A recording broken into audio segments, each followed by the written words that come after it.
Hey everyone, John David here.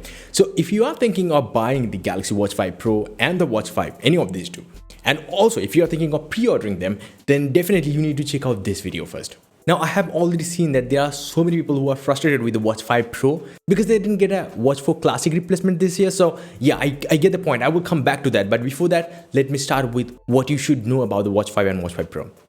So first and foremost, the Watch 5 will be available in 4 different colors and 2 different sizes, 40mm and 44mm. The Watch 5 Pro on the other hand will come in 2 colors and 1 size, 45mm. Now if you don't know, Samsung is also selling the Watch 4 Classic if you want that physical rotating bezel still.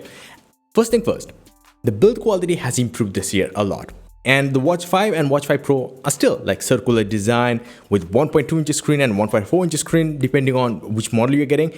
And they both are Super AMOLED panels and all these things are great. But what about the whole materials? Well, the materials have changed too. Like this year, the both watches are not getting the Corning Gorilla Glass and DX protection on top of the display. Rather, they're getting sapphire crystal display protection. Now that might not make sense to you at all, but what that does mean is simply this. This new solution is actually 60% stronger than the past year's Gorilla Glass protection. That simply means it is much more durable, and that's probably where it ends. And then you need to know what the materials are for the watches, like the build of the watches. Well, the Watch 5 will have aluminum build, while the Watch 5 Pro will have a titanium build. Now the titanium build of its own is much stronger than the aluminum build, definitely. And on top of that, it is much more premium. So if that makes sense to you, then yeah, it's great. Now, if you want to know whether I can swim with it or not, or I can go around the pool or not, let me share with you a few things. So first and foremost, the Watch 5 and the Watch 5 Pro both have IP68 rating. If you don't know about the IP68 rating, well, let me tell you. It is broken down into 2 variables. The first number is indicating the level at which it can resist the solid particles like dust and other things like that. And the second number represents the resistance level of liquids. That is where the water comes in. So in the case of the Watch 5 and the Watch 5 Pro, the dust resistant rating is 6 and the water resistant rating is 8. Now if you don't know, they are very much at the top of the spectrum, so that's great. Now IP68 is not so unknown at this moment because smartphone industry has adopted the IP68 rating long time back, like a lot of phones. The rating says it is good for 30 minutes up to 1.5 meters. So you have to keep that in mind. But if you look at the exercise types available on the Watch 5 and Watch 5 Pro, there are tons of swimming exercises. So technically you can, actually Samsung is saying that you can swim, but not for too long. Now there is also a 5 ATM rating. What that does mean, it refers to the amount of water pressure it can undergo before the water starts to get inside to damage the whole watch. So you can go as deep as 50 meters. You have to keep that in mind too. But I hope that answered your question of deep diving. Now the next one is definitely the battery life. Now I know today's smartwatches, the LT smartwatches are kind of like having a meh battery life because Apple and Samsung are not doing that much. But this year, Samsung actually did something. I mean, they really did it. Well, the Watch 5 this year will actually have about 15% larger battery than the Watch 4 series. And the Watch 5 Pro will have the biggest battery, about 1.6 times more bigger than battery inside any Galaxy Watch 4s. The 40 and 44mm Galaxy Watch 5 has 284 mAh and 410 mAh batteries, respectively. While the Galaxy Watch 5 Pro has about 590 mAh battery, which is actually great. And on top of that, both of these watches actually support 10 watt fast charging compared to last year's 5 watt max. So that's actually double. So according to Samsung, the Galaxy Watch 5 should offer about 50 hours of battery life on a full charge, whereas the Watch 5 Pro should last up to 80 hours. Now, if that's gonna be true, then this is gonna be one of the most long-lasting smartwatches from Samsung. Like, wow. Then the next one. Well, there are quite a bit of new watch faces. If that makes you happy, I mean, okay, fine, because the Play Store has so much of apps that you're never gonna get bored of the watch faces, so it doesn't really matter that much, but you still have it. Now the Pro model watch faces also comes with some new complications like compass navigation, like the compass or something like that, which is really cool, by the way. But other than that, there are also other things like turn-by-turn navigation with voice and vibration feedbacks, which is again good. And there are tons of enhancements in the Samsung Health and sleep tracking. Like the Galaxy Watch 5 series enhances the Samsung Health with advanced sleep monitoring featuring blood oxygen, snow detection capability, in addition to sleep coaching that comes with sleep scores and reports and all those stuff. I mean, okay, fine. I know some people might get benefited by this. I don't usually, because I know how to sleep well and how not to sleep well.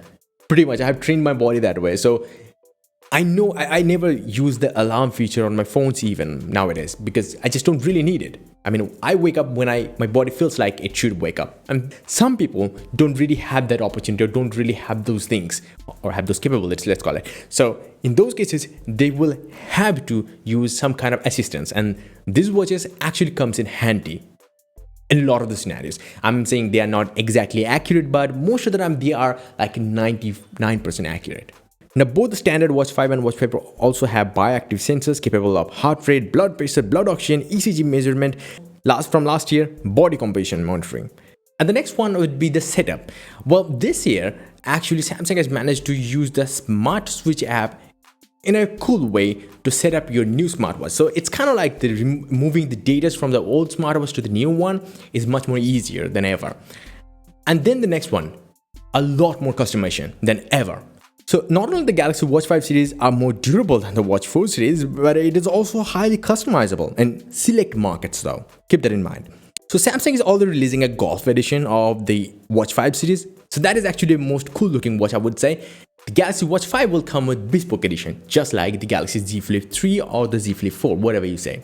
But it is also available in select markets at Samsung's online bespoke studio. The Galaxy Watch 5 Bespoke Edition has so much color options and straps that the combination is over 1,000. Now we are going to the parts that you might not like. Now this year, the Wear OS operating system got a very minor improvement. I mean, some of the things are just really minor. Even when they announced it, I'm like, really? Like the Galaxy Watch 5 series is coming integrated with the Google Assistant or Google Maps or third-party apps like SoundCloud or Deezer. It really felt stupid when they announced those things. I mean, like, what? Is that even an improvement in the Wear OS operating system? Come on, man. But that's not the only stupidest thing. There is another one, the price. This year, you're paying a lot more higher than the Watch 4 launch price. Let me say it clearly. The Watch 5 will start at $240 for the 40mm model, and the 44mm model will set you back like $270. And then on top of that, you have to spend like $50 more for the cellular connectivity if you want that. The Watch 5 Pro, on the other hand, is actually the most stupidest one. It starts at $420 and goes up to $500. And it only comes in two different colors, gray titanium and black titanium. Premium colors, premium materials, fine. $500? And that brings me to the next part, which you might or might not want to hear. So first and foremost thing, this year, if Samsung has done anything unique, that would be the temperature sensor. Well, but why I didn't want to mention that as much? Well, because of a few things. The temperature sensor might sound really cool. Well, it is, but it is only measuring the skin temperature. And the skin temperature and the body's core temperature are actually very different. And if it can't really measure the body's core temperature, then you are not exactly getting what you want to know. So if this year, if you look at the Watch 5 and the Watch 5 Pro's features and list of things, then it seems like they're tiptoeing rather than taking a leap forward. I mean, it's not. The most stupidest thing is that the Watch 5 Pro, the more I look at it, even though it does look really good, I totally appreciate that. But the problem is that this watch, the Watch 5 Pro, is much costlier than the Watch 5. Or even the Watch 4 Classic. But if you look at it is kind of like a glorified Watch 5. It doesn't really have that much of differences. I'm not saying it's a bad smartwatch by any means, but what I'm trying to say here is that, is it justifying the price? Probably no.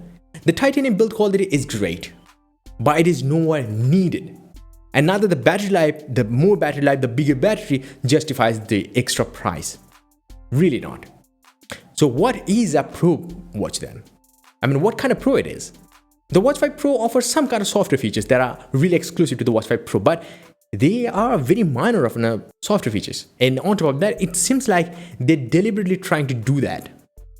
I mean, even if you look at the Watch 5 itself, which is again much costlier than the Watch 4's launch price, is almost identical looking to the Watch 4. And that doesn't mean it's bad, because the Watch 4 is a good looking watch and a lot of people prefers that. I totally agree. It also offers a better build quality in terms of the sapphire crystal glass, and on top of that it also offers a bigger battery. Fine, but it still offers the same processor. The Wear OS is not improved by a lot, and then there is few other things here and there, like a better sleep tracking. That's a software feature. A temperature sensor. As I said, it's not a big deal. And then on top of that, it has a more surface area, like a contact surface area. The Watch 4 wasn't so inaccurate anyway. So what is the Watch 5 then? I mean, it is just a very minor of an upgrade over the Watch 4. So if you are buying these things, I would still say if you're getting the Watch 4 at a much cheaper price, which you are getting, like I'm getting the Watch 4 at like less than half of the price of the launch price. So at that price, I think still the Watch 4 is a steal of a deal. If you're getting it from Amazon or anywhere else, Best Buy, I just don't know. That is actually the steal of a deal. And if you are owner of a Watch 4, then you probably have one of the best watches. Like the Watch 4 series was the biggest leap that Samsung took with this smartwatch thing. The Tizen Voice was gone, the Wear OS, something really cool. But this year, it's a very minor of an upgrade. I mean, the design is almost similar. They haven't even tweaked anything in the design department. That's actually stupid. The Watch 5 Pro, on the other hand, has a design difference. Like, it's a really different design. I like it. I personally like it. I don't know about you. You can let me know that. But the problem is that the classic thing's bezels, the physical rotating bezel, was one of the most unique feature of the classic watch, or the, let's say, last year's Pro watch. This year, that's also gone. So what's Pro here? I mean, they're targeting that the Pro watches are for those who do outside tracking and all those stuff, but there is one other problem with it. That the Watch 5 Pro's displays might be great, but it still doesn't have one exclusive feature like many other watches provide, like TIC Pro 3 Ultra or something like that provides. It's the trans-reflective LCD panel. I mean, that is actually very, very needed if you are thinking of like the tracking, hiking or stuff like that, the outdoor stuffs. I mean, if I have to buy a smartwatch right at this moment, I would probably gonna pick a Galaxy Watch 4 and I will be totally happy with it. That's not to say if you have bought the Watch 5 Pro or Watch 5, you have made a wrong choice. No, I'm not trying to say that. But just the fact that the price isn't justified this year. And if you're guessing these wallpapers, where are the wallpapers from, then you can, definitely check out my website, link down below. So that's about it. If you guys want to see more episodes like this, please hit the like button and definitely do subscribe. Also, visit my website, johndavid.com, link down below. It's for everything tech. You're gonna get all these and more tech news way faster than these videos. Until the next episode, bye and take care.